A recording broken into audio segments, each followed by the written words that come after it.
Treta entre Gleisi Hoffmann, Lula e Rede Globo. É exatamente isso que vocês acabaram de ouvir, né? Parece que a gente está tendo aí um abalo na lua de mel entre o governo Lula e a Rede Globo, logo depois da entrevista que o Lula concedeu para o Fantástico. A gente sabe, né, que a Rede Globo se transformou nesse governo Lula 3 numa assessoria de imprensa do governo federal, do governo Lula e também do Supremo Tribunal Federal. Chega a ser ridículo a gente ver muitas jornalistas que eu no passado, quando elas faziam parte de outros veículos, eu levava a sério, né, que hoje estão na Globo News, assim, fazendo um papel absolutamente patético, né, de um deslumbramento em receber uma mensagem de um ministro do Supremo e falar: olha, acabei de receber isso aqui, o ministro falou isso. A situação está sob controle, só não sabemos de quem. E sem apurar, né, com outras fontes e sem ter um compromisso, né, de fazer o jornalismo profissional, trabalhar basicamente como um reprodutor de mensagens que ministros do governo ou ministros do Supremo Tribunal Federal mandam, e o país numa mais absoluta desgraça. Em vez de fazer uma análise sóbria, uma análise fria, você vê muitas assim fazendo piada e rindo da proximidade que elas têm com ministros do governo. Então assim, uma coisa absolutamente patética. Não à toa, né, o governo Lula tem privilegiado, né, a Rede Globo com as informações em primeira mão, né, em detrimento de todos os outros veículos de imprensa, e o Lula concedeu essa entrevista para o Fantástico logo depois, né, das cirurgias pelas quais ele passou, né, para garantir um aumento, uma exclusividade, um aumento da audiência na Rede Globo. Mas o PT, representado ali pela Gleisi Hoffmann, ficou incomodado, né, com a maneira como o Fantástico tratou o Lula na entrevista. E olha que foi uma maneira bastante amena, ainda assim, muito mais 1 milhão de vezes mais tranquilo do que a Rede Globo me trata, por exemplo, assim, que é 9 minutos de cacete e 15 segundos de defesa, né?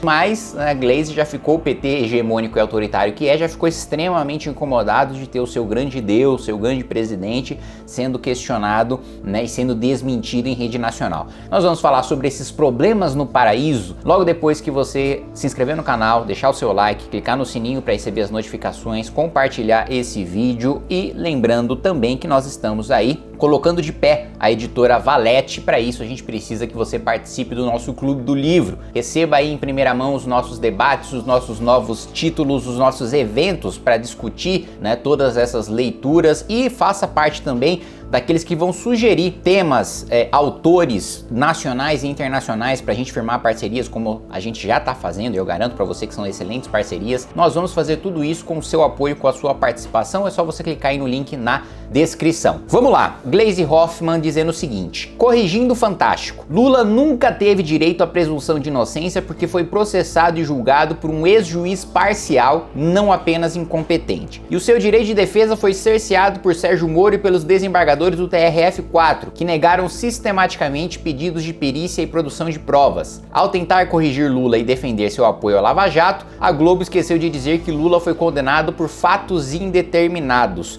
e que os abusos contra ele, a começar pela condução coercitiva ilegal, só foram reconhecidos e corrigidos quando o caso chegou ao STF, né? A grande ilegalidade, a grande nulidade apontada pela Gleisi Hoffmann é uma condução coercitiva, né? Como se isso tivesse... Primeiro que a condução coercitiva estava absolutamente dentro da lei e dentro da jurisprudência do Supremo Tribunal Federal quando ela foi determinada contra o ex-presidente Lula. Depois o Supremo mudou o entendimento, aí a partir de então, sim, ela não poderia ter sido da mesma maneira, mas até então, absolutamente dentro da lei e da jurisprudência do Supremo Tribunal Federal. Segundo, por fatos indeterminados é ridículo, né? Não existiu o cartel de empreiteira, não existiu, né, o Petrolão. Um diretor vai lá e devolve, 200 milhões de reais, ele devolveu de onde, se ele não cometeu crime nenhum, se não existe, é fato indeterminado. O triplex que o Lula chegou a declarar no imposto de renda, e ele não tinha nada a ver com aquilo que, olha só, um empreiteiro bilionário vai trabalhar como corretor de imóveis. Você já viu um empreiteiro bilionário chegar e visitar um apartamento com uma pessoa para mostrar não sei o quê? No Lula não tem nada a ver com aquilo, o empreiteiro não tem nada a ver com aquilo. O sítio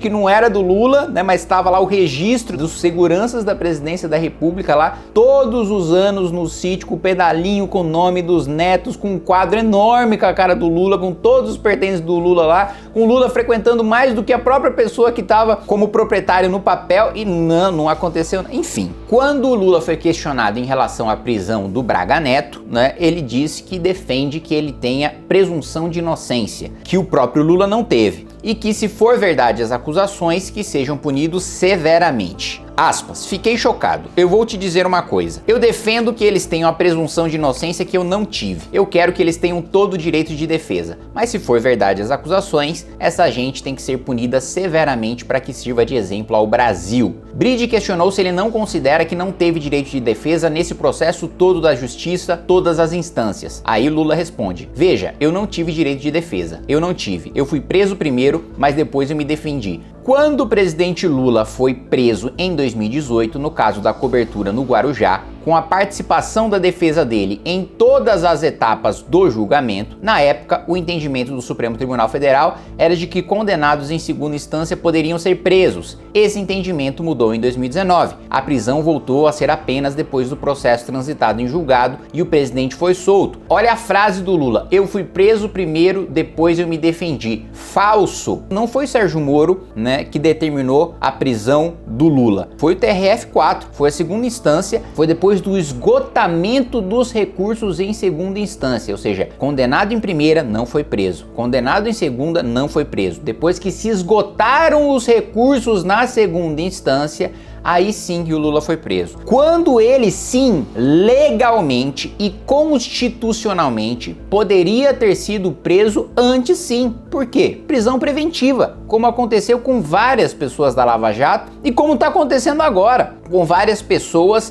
em relação a determinações do Supremo Tribunal Federal. O próprio Lula, né, no momento em que a Dilma manda o termo de posse para ele assumir a Casa Civil e o próprio Supremo Tribunal Federal impede o Lula de assumir a Casa Civil, entendendo que ele só estava assumindo para ter foro privilegiado e fugir da prisão, só esse episódio já ensejaria uma prisão preventiva, né? Porque, cara, claramente o sujeito está atuando para atrapalhar, obstruir o processo, as investigações. E a prisão provisória, que é a gênero das espécies prisão temporária e prisão preventiva, são prisões cautelares. O que significa uma prisão cautelar? É uma prisão para proteger o processo, né? Garantir que o processo vai correr naturalmente, sem intervenções ilegais, né? E não há nada de cerceamento do direito de defesa. A pessoa presa, né, defende-se e pode, inclusive, depois ter o relaxamento da prisão se a prisão for considerada ilegal. Sérgio Moro escolheu, mesmo com todas as fartas evidências de que o Lula estava assim atrapalhando o processo e que, portanto, poderia ser preso preventivamente, para justamente não dar margem para críticas de cerceamento a direito de defesa. Tanto Sérgio Moro não determinou prisão preventiva, TRF também não teve prisão preventiva, foi prisão pena, foi prisão após esgotamento de recursos em segunda instância,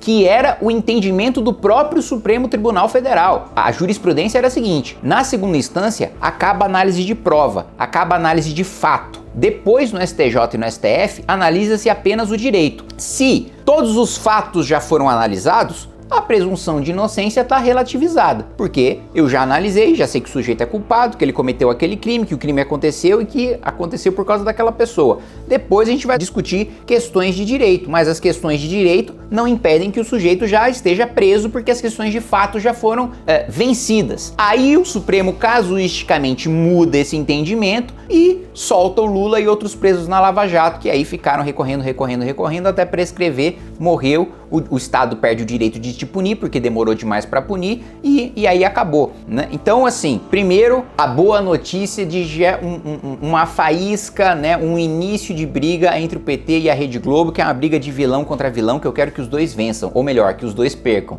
Segundo, colocar, né, todas as mentiras, que a gente não pode permitir que o PT reescreva a história e faça parecer que não houve escândalo de corrupção, faça parecer que que nada aconteceu. Eu me lembro muito bem que na época da Lava Jato, PSOL tava lá defendendo prisão dos esquerdistas corruptos condenados. Flávio Dino tava elogiando o Sérgio Moro. Depois que o PT volta ao poder, a esquerda oportunista, né, abandona, né, a defesa da Lava Jato e volta à esquerda oportunista, passa a dizer que nada existiu, que foi tudo perseguição. Toda essa esquerda oportunista que depois entra no projeto de poder do Lula, na época que a Lava Jato tava lá, em alta, Rede Globo, com decisões referendadas pelo Supremo, que ninguém parava e muito apoio popular, aí eles atestavam que tinha escândalo de corrupção. Depois que a Lava Jato deixou de ser força dominante para ser força perseguida, não interessou mais para eles defender.